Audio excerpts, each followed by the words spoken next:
What's going on, guys? Welcome back to WWE Network and Chill, where I, Graham G.S. Matthews, break down all the original content I watch on the WWE Network. Today we're talking the latest episode of the R-Truth game show, entitled Tag Team Treatment, featuring Breezango and the Usos. This show has been vastly entertaining over the last month. I believe this was the 5th episode to air in the last month. Every Tuesday they go up on the network, so I review them late because I have other stuff that goes up on Fridays that airs from like the week prior. That's just the current schedule. But they're always well worth checking out. R-Truth is amazing. The show's always clocking at around 20 to 25 minutes. This one lasted about 25 minutes. They're always well worth checking out. So the first game they play, the Usos, that is, with R-Truth, is Trivia Per Truth, where he asks them trivia questions they have to answer correctly to get the points.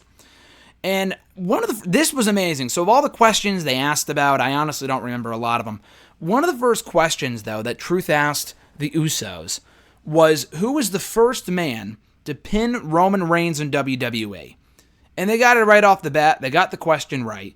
And before I say who it was, my initial answer was the Big Show. Now, technically, Big Show was the first person to beat Roman Reigns in one-on-one competition and on a random episode of Raw right before the Rumble, I think, in 2015. So fucking random, but that's what happened. They had a match on Raw. That was the first match that Roman lost by pinfall in WWE on Raw televised. They didn't ask that, though. Truth asked, who was the first person to pin Roman Reigns? And I guess I kind of figured he must have been pinned before that in like tag team matches with the Shield and shit, and he was.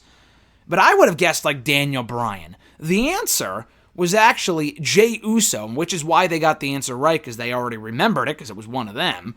But I'm thinking, holy shit, Roman Reigns' first pinfall loss in WWE was on an episode of Raw. I remember the match. I just don't remember Roman getting eliminated by being pinned by Jey. I was very surprised by that. So anyway, they talk about life at home and stuff like that, what they've been up to during quarantine. R-Truth asked about Naomi, who we actually see make an appearance later on.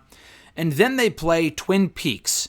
And they have to recall who the twins are. You know, R-Truth asks, who are these twins? Who are they? Can you name them? The first picture that Truth shows is the Basham brothers. And I knew that right off the bat. I wasn't watching WWE back in the mid-2000s, but I know enough about them from like the fucking SmackDown vs. Raw video games. I think the first one. I don't think they were in SVR 07. They were definitely in SVR 06, though. I remember that much. And they were the first picture that Truth showed. They had no idea. They're like, oh, I'm not good with names. You could clearly tell even after R-Truth said, oh, they're the Basham brothers. They're not like, oh, yeah, right. They're like, oh, okay. Like, they clearly had no idea who the fucking Basham brothers were. They knew who the Bushwhackers were. They didn't know their names. They didn't know that their names were Luke and Butch. But they did know who the Bushwhackers were, which is good. And then they go on a scavenger hunt. They had to find sneakers, they had to find ring gear, they had to show off Naomi in Jimmy Uso's house, which was funny. They had to show off a pet and a wedding picture. So they ended up with 59 points. Not great, doesn't even put them in the top 4, I don't think, but, you know, we've seen worse here on this show. So they win R-Truth toilet paper, which it actually looks like is a thing. You know, a lot of these prizes that R-Truth gives out aren't actual items, and he just makes them up. I think he was holding up actual R-Truth game show toilet paper. You know what? Give me 5 rolls. We need them right now. We're not me personally, but we're in the midst of a toilet paper crisis. So you know what? More toilet paper, the better, I say. And then they bring on Breezango. Okay. Breezango, they start off immediately with 20 points because they're on the call before R-Truth even gets there. He's just not on the show. Fandango and Tyler Breeze are like, where is R-Truth? And then Truth comes on screen. He's like, oh, my bad. Because you guys were here early or here on time and I wasn't, you guys get 20 points right off the bat, which ended up helping them a lot, and I'll get to that later. So then they also play Trivia Per Truth. And they have to answer all these trivia questions, blah, blah, blah. 2 of them, one of them is Fandango had to answer who was the first person you faced on Raw, Fandango, in 2013. The answer was Kofi Kingston. Honestly, my first guess was like Zack Ryder, but Kofi makes sense too.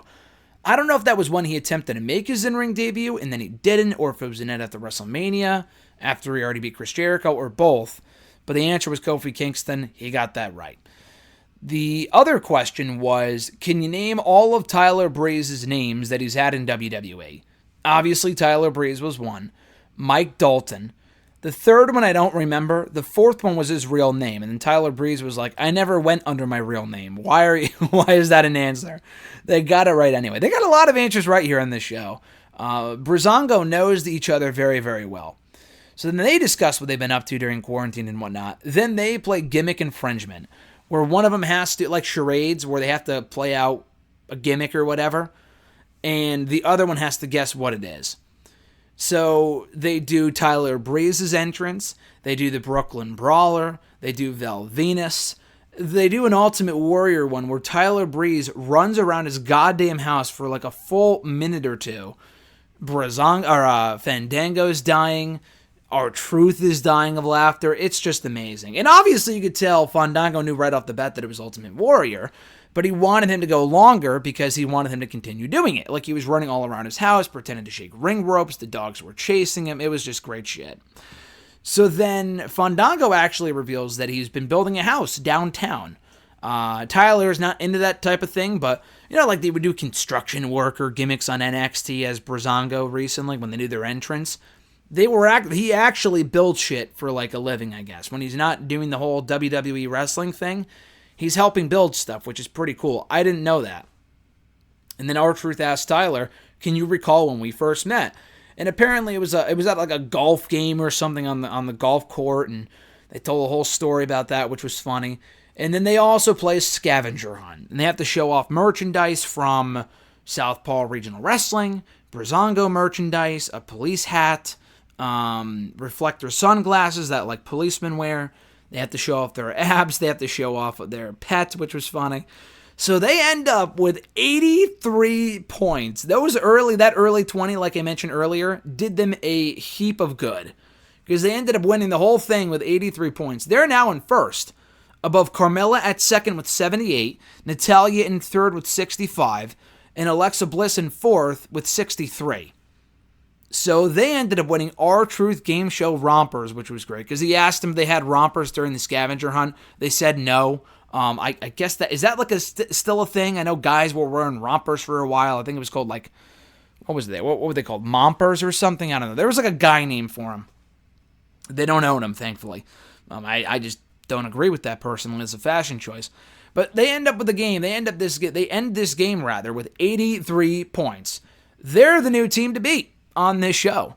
And then R-Truth does the wrap-up, and that's it. So again, very entertaining episode of the R-Truth Game Show. Having the tag teams on here was great. The Usos, very entertaining. Great to see Jimmy Uso again after Jay. He got hurt recently, so Jay's been flying solo on SmackDown. Made very few appearances, but he's been on the show at certain points. And Breezango we see every week on NXT as part of NXT on Wednesdays, but you know, it's still cool to see them in this setting as well. So, very good episode of the R-Truth Game Show this week, as always. Entitled Tag Team Treatment. Check out all the other reviews I've done of the R-Truth Game Show right here in the channel. In the description box down below, the playlist entitled the R-Truth Game Show Reviews from right here on WWE Network and Chill. Be sure to like the video, drop a comment, share the video, and subscribe to the channel for more content. Coming up tomorrow should be... What is it? The Guardians of the Galaxy Volume 2 review as part of the MCU Rewatch review series. That should be coming up tomorrow, I believe. I think this is going up on Sunday, so check that out tomorrow for more daily content. Hit that little bell button to be notified every time a new video goes up. And until next time, guys, have a great rest of your weekend. I'm Graham G. Matthews, and I'll catch your ass down the road.